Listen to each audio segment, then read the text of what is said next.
평생 성실하게 일하며 퇴직금을 모은 남자 박진수. 그는 35년의 노고 끝에 손에 쥔 7억 원으로 인생의 두 번째 봄을 꿈꿨습니다.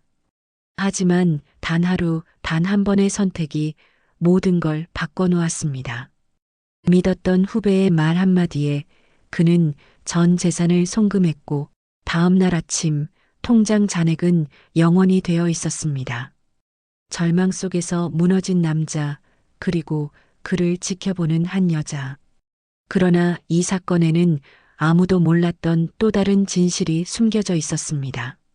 사라진 돈, 사라진 신뢰, 그리고 다시 시작된 의심. 모든 게 끝났다고 생각한 그 순간 뜻밖의 단서가 나타났습니다. 그의 인생을 송두리째 뒤바꾼 진짜 비밀. 그건 과연 무엇이었을까요?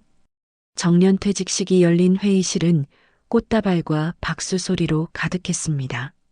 박진수 씨는 35년간 몸담았던 시청을 뒤로하며 마지막 인사를 올렸습니다. 손에는 동료들이 건넨 감사패와 봉투 하나가 들려 있었습니다. 오랜 세월의 무게가 어깨를 눌렀지만 얼굴에는 묘한 안도와 허전함이 함께 묻어났습니다. 그의 아내 이선희 씨는 식장 구석에서 조용히 미소 지으며 남편을 바라보고 있었습니다. 퇴근길 진수 씨는 휴대폰으로 은행 앱을 열어 잔고를 확인했습니다. 입금 7억 원. 화면에 찍힌 숫자를 보는 순간 그동안의 수고가 한꺼번에 보상받는 듯 했습니다. 이제 진짜 내 시간이다. 그는 속으로 그렇게 중얼거렸습니다. 집에 돌아온 진수 씨는 평소보다 밝은 목소리로 이선희 선생님, 나 이제 자유인이요. 라고 외쳤습니다. 선희 씨는 웃으며 따뜻한 보리차를 내왔습니다. 나레이션이 이어집니다. 퇴직이라는 단어는 누군가에게 끝이지만 누군가에게는 새로운 시작이 됩니다. 진수 씨에게 퇴직은 뒤늦게 찾아온 인생의 쉼표이자 또 다른 욕망의 문이었습니다. 평생 공무원으로 살아온 그는 돈을 벌 기회보다 돈을 지키는데 익숙했습니다. 하지만 지금 그의 마음 한구석에는 나도 한 번쯤은 투자로 돈을 불려보고 싶다는 생각이 피어오르고 있었습니다. 선희 씨는 남편의 눈빛이 변한 것을 눈치챘지만 아무 말 없이 차를 따랐습니다. 그녀는 이미 오래전부터 남편의 성향을 잘 알고 있었습니다. 한번 마음을 정하면 끝까지 밀어붙이는 성격이었기 때문이죠. 다음 날 진수 씨는 시청 근처 은행에 들러 퇴직금의 일부를 정기예금으로 묶었습니다. 하지만 창구 옆에서 들려오는 대화가 그의 귀를 멈추게 했습니다. 요즘엔 예금보다 펀드 수익률이 훨씬 높대요. 그 짧은 문장이 그의 머릿속을 맴돌았습니다. 그는 은행을 나서며 스스로도 이해하지 못한 표정을 지었습니다. 조용한 욕망이 그 안에서 깨어나고 있었기 때문입니다. 그날 저녁 그는 퇴직 기념으로 아내와 함께 동네 카페를 찾았습니다. 창가 자리에 앉자마자 낯익은 얼굴이 다가왔습니다.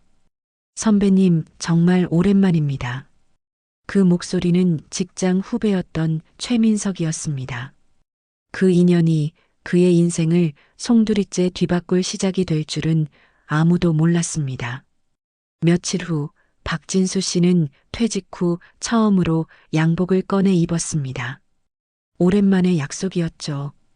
직장 후배였던 최민석이 퇴직 축하도 드릴 겸 좋은 자리라며 불러냈습니다. 도심 한복판의 고급 식당, 유리창 너머로는 야경이 번쩍거렸습니다. 테이블 위엔 와인과 함께 정갈한 스테이크가 놓여 있었고 민석은 능숙한 미소를 지으며 이야기를 시작했습니다. 선배님, 요즘 금리로는 돈이 안 불어나요. 저희 쪽은 원금도 지켜지고 이자도 3배예요. 진수 씨는 처음엔 웃어넘겼지만 민석의 태도는 진지했습니다. 그는 CH 글로벌 펀드라는 투자 자료를 내밀었고 그 안엔 보증서와 원금 보호 조항이 명시돼 있었습니다. 진수 씨는 종이 위에 찍힌 붉은 도장과 회사 로고를 유심히 바라봤습니다. 옆 테이블에 앉은 젊은 투자자들이 이번 달만 2천 벌었어요. 라며 자랑하듯 대화를 나누고 있었습니다. 그들의 스마트워치와 고급차 키가 진수 씨의 눈에 들어왔습니다. 그는 속으로 계산을 시작했습니다. 퇴직금의 절반만 투자해도 매달 500만 원 이상 이자를 받을 수 있다는 계산이 나왔습니다. 이런 기회가 다시 올까? 마음속에서 불안과 욕망이 엇갈렸습니다. 민석은 마치 그의 망설임을 읽은 듯 선배님, 이건 내부 사람만 들어갈 수 있는 겁니다.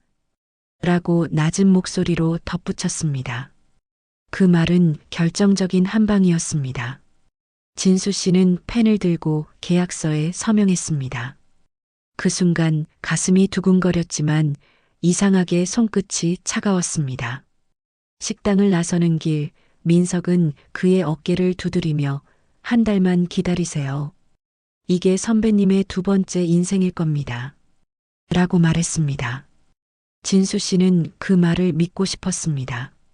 하지만 귀가 후 이선희 씨는 남편의 눈빛에서 불안함을 읽어냈습니다. 여보, 무슨 일 있었어요? 그냥 좋은 투자 기회가 생겼어. 이번엔 내 판단을 믿어봐. 그녀는 아무 대답도 하지 못한 채 식탁 위에 놓인 계약서를 바라보았습니다. 나레이션이 이어집니다. 신뢰는 때때로 가장 치명적인 약점이 됩니다. 진수 씨는 후배의 말을 믿은 것이 아니라 자신의 욕망을 믿었습니다. 그 욕망은 그날 밤 그의 인생을 완전히 다른 길로 이끌고 있었습니다. 다음 날 아침 박진수 씨는 휴대폰을 열어 은행 앱을 확인했습니다. 잔액 0원. 처음엔 단순한 오류라 생각했습니다. 그는 은행에 전화를 걸었지만 상담원은 해외 송금이 완료되었습니다라는 말만 반복했습니다. 심장이 쿵 하고 내려앉았습니다. 통화가 끝나자 손에서 휴대폰이 미끄러져 바닥에 떨어졌습니다. 이선혜 씨가 놀라 다가오자 그는 고개를 떨군 채 돈이 없어졌어라고 중얼거렸습니다. 부부는 급히 경찰서를 찾았습니다. 형사 정태식은 오래된 사건 서류를 넘기며 덤덤하게 말했습니다. 요즘 이런 피해 많습니다. 대부분 해외 계좌로 빠져나가서 추적이 어렵죠. 진수 씨는 답답함에 손을 꽉 쥐었습니다. 내 평생 모은 돈입니다. 그걸 하루 만에 잃었단 말입니까? 형사는 고개를 숙인 채 계약서도 위조일 가능성이 높습니다. 라고 덧붙였습니다. 그 말에 진수 씨는 의자에 앉은 채로 얼굴을 감쌌습니다. 이선혜 씨는 눈물을 삼키며 남편을 부축했습니다. 집으로 돌아오는 택시 안에서 두 사람은 한마디도 하지 않았습니다. 창밖으로 보이는 도심의 불빛이 마치 조롱하듯 번쩍였습니다. 집에 도착하자 진수 씨는 식탁 위에 계약서를 집어던졌습니다. 종이는 바닥에 흩어지고 도장 자국이 무의미하게 번져 있었습니다. 그날 밤 선희 씨는 몰래 거실 컴퓨터를 켰습니다. 그녀는 남편 몰래 은행 거래 내역을 다시 확인하고 통신사 IP 기록을 추적했습니다. 알 수 없는 외국 주소와 함께 송금 직전 접속된 서울 강남구의 한 사무실 IP가 눈에 들어왔습니다. 그녀는 메모장에 주소를 적어두었습니다. 다음 날 아침 남편은 민석의 집을 찾아갔습니다. 그러나 이미 문에는 임대문이라는 종이가 붙어 있었습니다. 이웃들은 입을 모아 말했습니다. 며칠 전 이사 갔어요. 트럭 2대가 와서 몽땅 싣고 갔죠. 진수 씨는 한동안 아무 말도 하지 못했습니다. 버스 정류장 벤치에 앉아 지나가는 사람들을 멍하니 바라봤습니다. 누군가의 웃음소리가 들려왔지만 그 소리는 멀고 낯설게만 느껴졌습니다. 신문 속에서는 퇴직자 대상 해외 투자 사기 급증이라는 제목이 보였습니다. 그 문장을 읽는 순간 자신이 그 기사 속 한 사람이라는 사실이 뼈처럼 박혔습니다. 그날 밤 진수 씨는 방 안에서 홀로 앉아 있었습니다. 시계 초침 소리만 귓가에 울렸습니다. 그는 노트를 꺼내 짧게 적었습니다. 퇴직금 7억 원, 흔적도 없이 사라지다. 글씨가 번져 눈물 자국이 남았습니다. 사건이 일어난 지 3주가 흘렀습니다.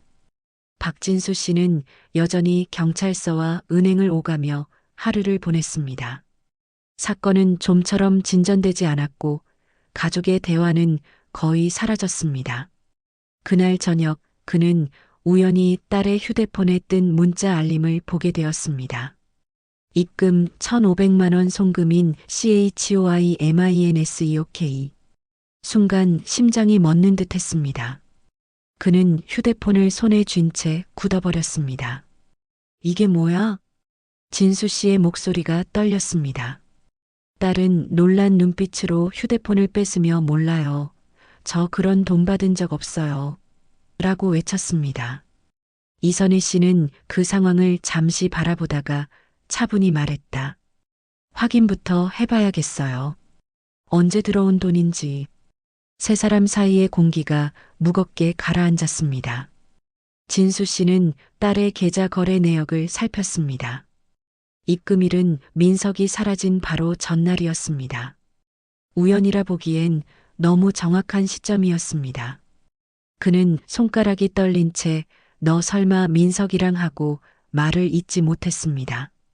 딸은 울음을 터뜨리며 방으로 뛰어들어갔습니다. 문이 닫히는 소리가 거실의 정적을 갈랐습니다. 선희 씨는 침묵 속에서 무언가를 계산하듯 눈을 내리깔았습니다. 그녀는 다음 날 바로 변호사 사무실을 찾았습니다. 조용한 상담실 안 그녀는 낮은 목소리로 혹시 가족 계좌로 들어온 돈이 범죄 연루일 가능성이 있나요? 라고 물었습니다. 변호사는 고개를 끄덕이며 자금 추적은 가능합니다. 하지만 신중해야 합니다. 라고 답했습니다. 그녀는 상담실을 나서며 손에 쥔 명함을 꼭 쥐었습니다. 그 시각 진수 씨는 경찰서에 다시 들렀습니다. 형사 정태식은 새로 확보한 자료를 보며 눈썹을 찌푸렸습니다. 박 선생님, 따님 계좌로 돈이 들어온 게 맞습니다. 하지만 송금자는 민석이에요. 혹시 따님이 그와 접촉한 적 있습니까? 진수 씨는 머리를 싸쥐었습니다. 모르겠어요. 이게 다 무슨 일이랍니까? 밤이 되자 그는 집을 나와 근처 모텔에 들렀습니다. 창문 밖으로 번지는 네온사인 불빛이 어지럽게 흔들렸습니다. 그는 거울 앞에 앉아 중얼거렸습니다. 도대체 누가 날 속인 거야? 가족인가? 세상인가? 그의 눈빛은 의심과 불신으로 가득했습니다. 세상에서 단 한 사람도 믿을 수 없다는 두려움이 조용히 그를 삼키고 있었습니다. 밤이 깊어도 이선희 씨는 잠들지 못했습니다. 남편이 집을 나간 뒤로 집안의 공기는 차갑게 식어 있었습니다. 그녀는 오래된 금고를 열어 서류 봉투 하나를 꺼냈습니다. 그 안에는 CH 글로벌 펀드라고 적힌 계약서 사본과 입금 내역서 그리고 은행 보안카드가 들어 있었습니다. 서류를 펼친 그녀의 손끝이 살짝 떨렸습니다. 그녀는 모든 일을 알고 있었습니다. 남편이 민석의 말에 흔들리던 첫날부터였습니다. 남편의 완고한 성격을 아는 그녀는 직접 막을 수도 설득할 수도 없었습니다. 그래서 차라리 통제 가능한 범위 안에서 위험을 설계하기로 했습니다. 그녀는 민석에게 연락해 작은 교훈을 주는 선에서만 도와달라고 부탁했습니다. 민석은 잠시 망설였지만 결국 돈이 오가는 일이라면 자신도 이득이라며 동의했습니다. 그러나 계획은 빠르게 엇나갔습니다. 민석이 일부 금액을 임의로 움직였고 딸의 계좌로 1억 5천만 원을 입금했습니다. 그 돈은 안전하게 보관될 예정이었지만 결과적으로 모든 의심이 가족에게 향하게 되었습니다. 이선혜 씨는 그 사실을 알고도 차마 남편에게 말하지 못했습니다. 이 일은 언젠가 돌이킬 수 없게 될지도 몰라요.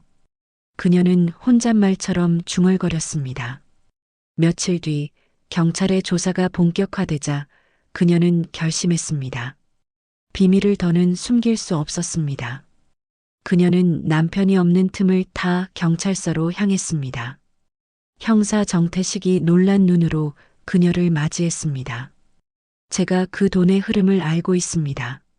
그녀는 조용히 입을 열었습니다. 그 순간 그녀의 눈빛에는 두려움보다 책임감이 먼저 깃들어 있었습니다. 형사는 천천히 녹음기를 켰습니다. 처음부터 모든 걸 이야기해 주세요. 이선혜 씨는 깊은 숨을 내쉬고 고개를 들었습니다. 남편이 세상에 무너질까봐 일부러 돈을 숨겼습니다.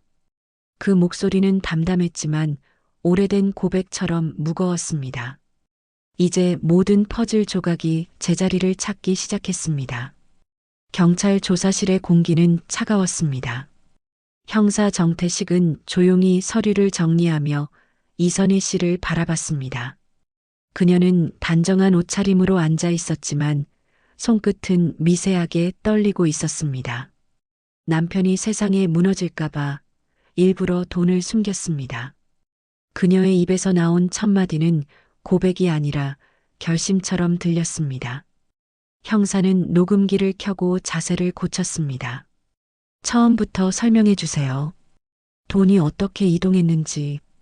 이선혜 씨는 눈을 감았다가 천천히 말을 이었습니다. 민석에게 부탁했습니다. 단순한 교훈을 주고 싶었어요. 그러나 그가 일부를 임의로 옮겼어요. 그게 모든 걸 망쳤죠. 그녀의 목소리엔 자책과 안도의 감정이 뒤섞여 있었습니다. 잠시 후 문이 열리며 박진수 씨가 들어왔습니다. 그는 경찰의 전화를 받고 아무 말 없이 달려왔습니다. 형사는 두 사람을 마주보게 앉히고 조용히 말했다. 모든 사실이 밝혀졌습니다. 돈은 사라진 게 아닙니다. 진수 씨는 그 말을 이해하지 못한 듯 멍하니 서 있었습니다. 이선혜 씨가 손가방에서 USB를 꺼내 형사에게 건넸습니다. 이 안에 비상계좌 정보가 있습니다. 돈은 그대로 있어요. 형사가 확인하자 화면에는 예치금 7억 원이라는 문구가 떠올랐습니다. 진수 씨의 어깨가 서서히 내려앉았습니다. 이게 무슨 연극이었단 말입니까? 그의 목소리는 분노와 허탈함이 섞여 있었습니다. 이선혜 씨는 고개를 숙이며 말했습니다. 당신이 돈보다 자신을 믿게 만들고 싶었어요. 그 말에 진수 씨는 아무 말도 하지 못했습니다. 나레이션이 이어집니다. 때로는 사랑이 상처로 변하고 진심이 오해로 포장됩니다. 이선희 씨의 선택은 잔인했지만 그만큼 간절했습니다. 남편을 잃지 않기 위해 세상을 속인 여자의 용기, 그녀의 고백은 냉정했지만 그 안에는 한 사람을 구하려는 절박함이 있었습니다. 진수 씨는 눈을 감고 조용히 숨을 내쉬었습니다. 그는 분노보다 슬픔이 먼저 밀려온 자신을 느꼈습니다. 몇 달이 흘렀습니다. 이제 박진수 씨의 집은 조용했습니다. 도심의 아파트를 정리하고 부부는 교회의 작은 단층 주택으로 이사했습니다.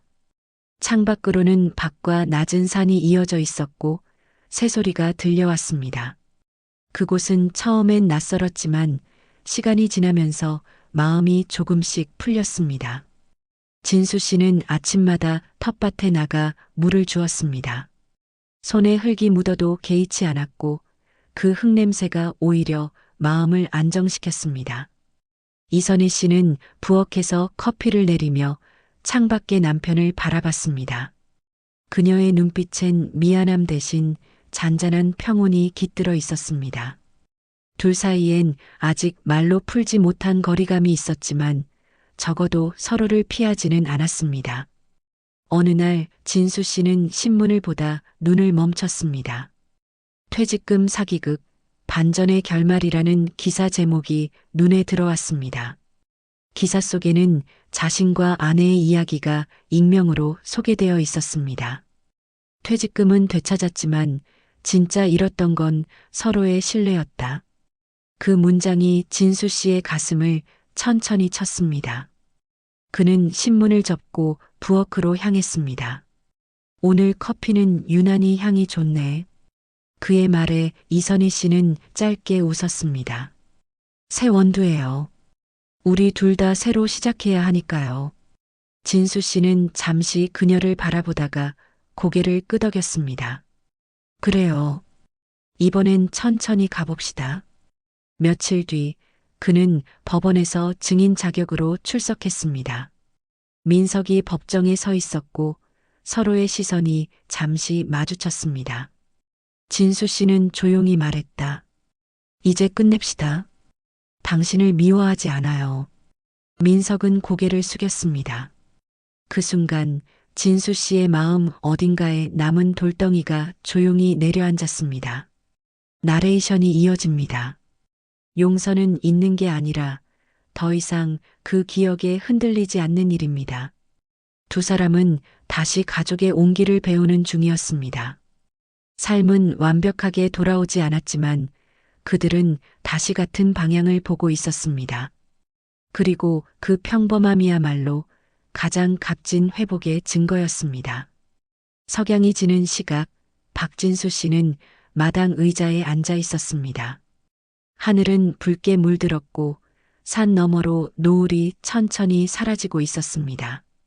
손에는 낡은 통장 한 권과 가족 사진이 들려 있었습니다.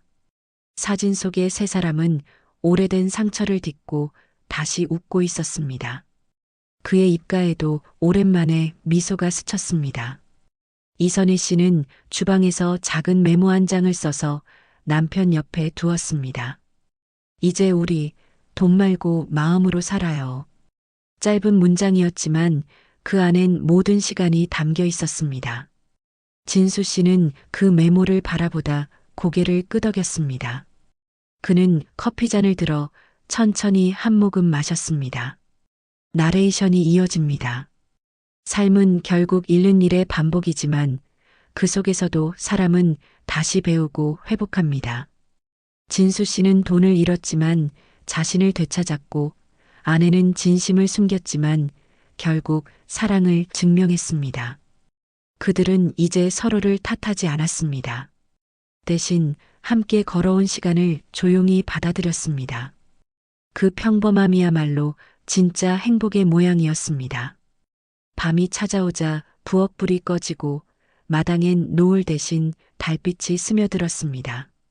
진수 씨는 커피잔을 내려놓고 하늘을 올려다봤습니다. 별이 하나 둘 떠오르자 그는 조용히 웃으며 속삭였습니다. 이제 진짜 괜찮습니다. 화면에는 잠시 은행 앱의 화면이 비칩니다. 예전에 잔액 영원 화면이 스쳐 지나가고 곧 잔액 7억 원 복구 완료 문구가 나타납니다. 카메라는 천천히 멀어지며 따뜻한 조명 속 부부의 모습을 비춥니다. 그리고 마지막 자막이 나타납니다. 당신이 소중하게 지켜야 할 건 돈이 아니라 함께 웃을 사람입니다. 잠시 후 화면이 어두워지며 잔잔한 피아노 선율이 깔립니다. 마지막 문장이 천천히 떠오릅니다. 이 이야기가 마음에 닿았다면 구독과 좋아요, 그리고 공유로 함께 나눠주세요.